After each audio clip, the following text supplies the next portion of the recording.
ఒకానొకప్పుడు దక్ష ప్రజాపతి వాజపేయి యాగం చెయ్య తలపెట్టాడు. ఆ యాగానికి అందరూ దేవతలు పిలిచాడు. బ్రహ్మ, విష్ణు, ఇంద్రాది దేవతలు అందరిని పిలిచాడే కానీ శివుడిని మాత్రం పిలవలేదు. ఇంతకీ శివుడు స్వయాన అల్లుడు ఎందుకు పిలవలేదంటే, ఒకసారి దక్ష ప్రజాపతి ఒక యాగానికి వెళ్ళినప్పుడు అక్కడ ఈయన లోపలికి రాగానే గౌరవార్థం అందరూ లేచి నిలబడ్డారు, ఒక్క శివుడు తప్ప. ఇది దక్ష ప్రజాపతికి తీవ్ర ఆగ్రహం తెప్పించింది.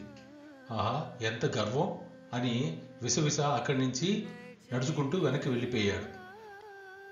అప్పటి నుంచి శివుణ్ణి ఎలాగైనా అవమానపరచాలని తీర్మానించుకున్నాడు. అందుకు అనుగుణంగానే ఈ యాగం జరిపి దీనికి శివుణ్ణి పిలవకుండా మిగతా దేవతలందరినీ పిలిచి యాగం జరిపించేదానికి నిశ్చయించుకున్నాడు. తండ్రి యాగం చేస్తున్నాడని తెలుసుకున్న పార్వతీదేవి ఎంతో ఆశగా తన పతి అయిన శివుడి దగ్గరికి వెళ్ళి, నాథా, మనం కూడా యాగానికి పోతే బాగుండు కదా అని అడిగింది.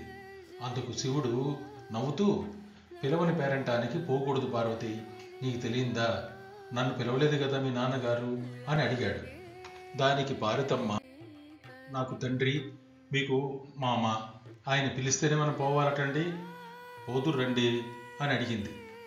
అయినా పరమశివుడు, పిలవని యాగానికి నేనైతే రాను పార్వతి, ఇక నీ ఇష్టం, నన్ను మాటమాటికి ఈ విషయంగా అడగద్దు అని చెప్పి మిన్నకుండిపోయాడు.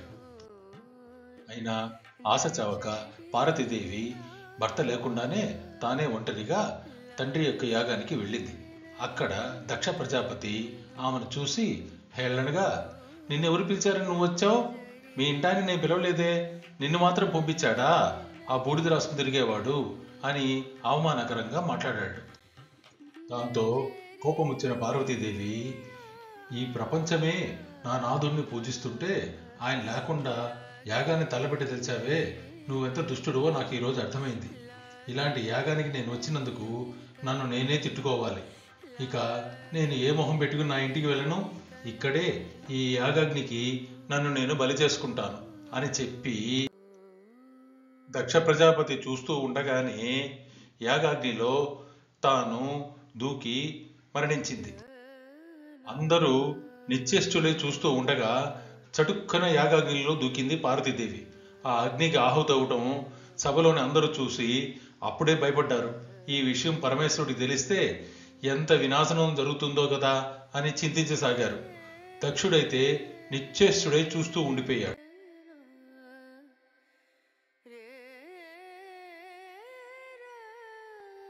దక్షుడికి కొద్దిసేపట్లో ఏం జరిగిందో కూడా అర్థం కాలేదు. అలాగే భ్రమలోలాగా ఉండి చూస్తూ ఉండిపోయాడు. తన కళ్ళెదుటగానే తన ముద్దుల కూతురు అగ్నికి ఆహుతైపోవడం తాను జీర్ణించుకోలేకపోయాడు. ఇక విషయం తెలుసుకున్న పరమేశ్వరుడైతే రుద్రతాండవం చేశాడు కోపాగ్నితో. ఆ రుద్రతాండవం చేస్తూ తన జటాజూటంలో నుంచి ఒక వెంట్రుకను తీసి నేలకు బాదాడు. ఆ బాధతోనే పుట్టాడు వీరభద్రుడు.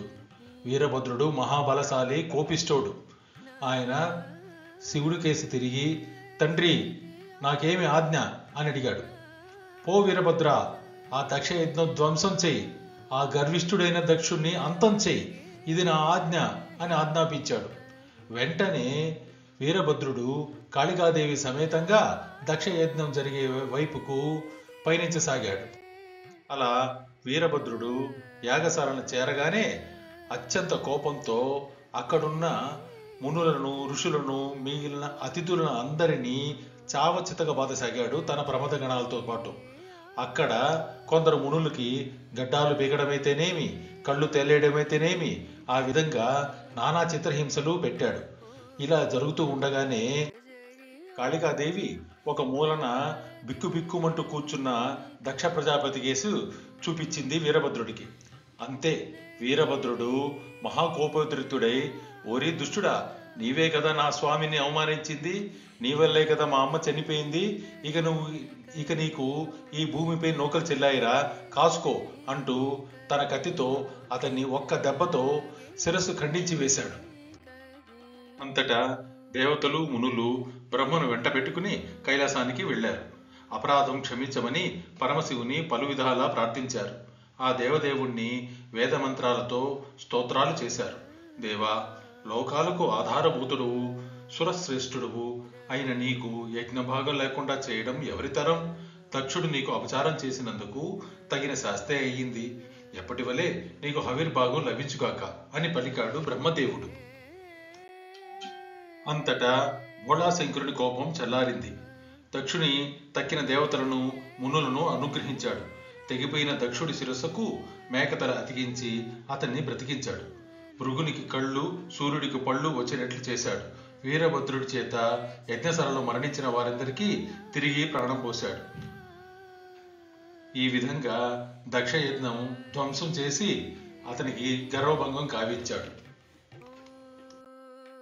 ఈ కంటెంట్ మీకు నచ్చిన, నా ప్రజెంటేషన్ మీకు నచ్చిన వెంటనే సబ్స్క్రైబ్ చేసుకుని లైక్ ఇస్తే బెల్ ఐకాన్ కూడా నొక్కండి. దీనివల్ల నేను చెప్పబోయే పురాణ కథలన్నీ వెంటనే మీకు చేరుతాయి. నమస్కారం, ధన్యవాదం.